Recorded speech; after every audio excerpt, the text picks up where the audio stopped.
C'est donc le 4 septembre prochain que se dérouleront les élections en Israël. La date a été validée lundi matin par la Commission ministérielle des affaires législatives, une instance qui regroupe les principaux ministres du cabinet israélien. Un scrutin législatif anticipé, le 19e que connaîtra la Knesset, le Parlement israélien, depuis 1948. Le Premier ministre Benjamin Netanyahou a défendu sa décision de provoquer des élections, affirmant qu'elle lui permettrait de rebâtir une coalition stable au moment où les enjeux sécuritaires, économiques et sociaux sont menacés, a-t-il déclaré. Pour l'heure, les sondages créditent son parti, le Likoud, de 30 sièges à la Knesset, largement devant les autres formations politiques israéliennes.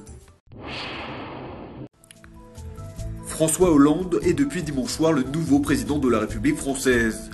Mais en Israël, c'est son concurrent de droite Nicolas Sarkozy qui a eu les faveurs des électeurs franco-israéliens.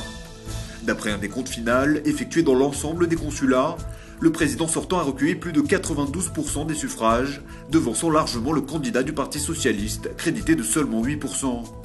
Seul bémol à ce véritable plébiscite pour Nicolas Sarkozy, il n'était que 13 000 votants à se rendre aux urnes sur les 62 000 Français inscrits dans les bureaux de vote en Israël. Lundi matin, le Premier ministre Benjamin Netanyahou a salué la victoire de François Hollande, réitérant son souhait de voir se poursuivre l'amitié entre son pays et la France. La presse israélienne est nettement plus sceptique, la lune de miel franco-israélienne est probablement terminée, a titré le quotidien Haaretz. Déjà accablée par une crise économique sans précédent, la Grèce doit désormais faire face à un véritable séisme politique.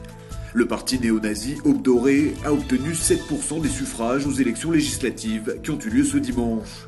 Ce résultat lui permet d'obtenir 21 sièges au Parlement, selon les résultats définitifs communiqués par le ministère de l'Intérieur. À l'évidence, la politique d'austérité menée en Grèce depuis 2 ans a été massivement censurée lors de ces élections législatives.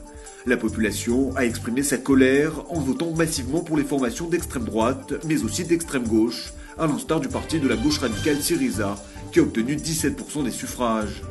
Quant aux 2 partis démocratiques traditionnels, ils ne totalisent que 35% des voix, pas de quoi obtenir une majorité à l'Assemblée.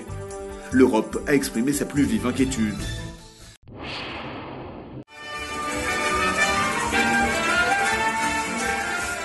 Comme chaque année depuis 1982, Israël s'apprête à accueillir la conférence internationale des maires du 6 au 10 mai prochain. Un rendez-vous qui doit voir une 60aine d'élus municipaux se réunir à Jérusalem pour partager leur expérience de la ville. Cette année, pour la 28e édition, l'accent a été mis sur la sécurité et les participants prendront part à différents panels autour de la menace terroriste dans les centres urbains. L'une des vedettes de cette conférence sera Yaakov Peri, l'ancien patron du Shin Bet, les services de contre-espionnage israéliens. Plusieurs responsables de la police et du ministère de la Défense participeront également au débat. Thank you very much. Let's have a great conference.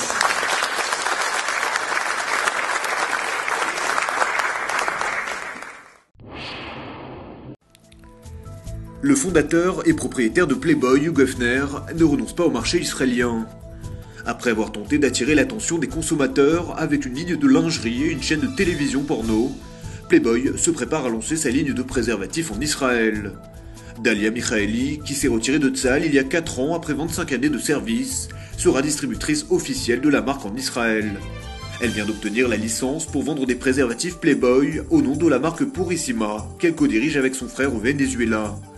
Le produit devrait être lancé en juillet. Actuellement, les négociations pour des accords de distribution sont en cours avec des chaînes de pharmacie en Israël et plusieurs sociétés de distribution.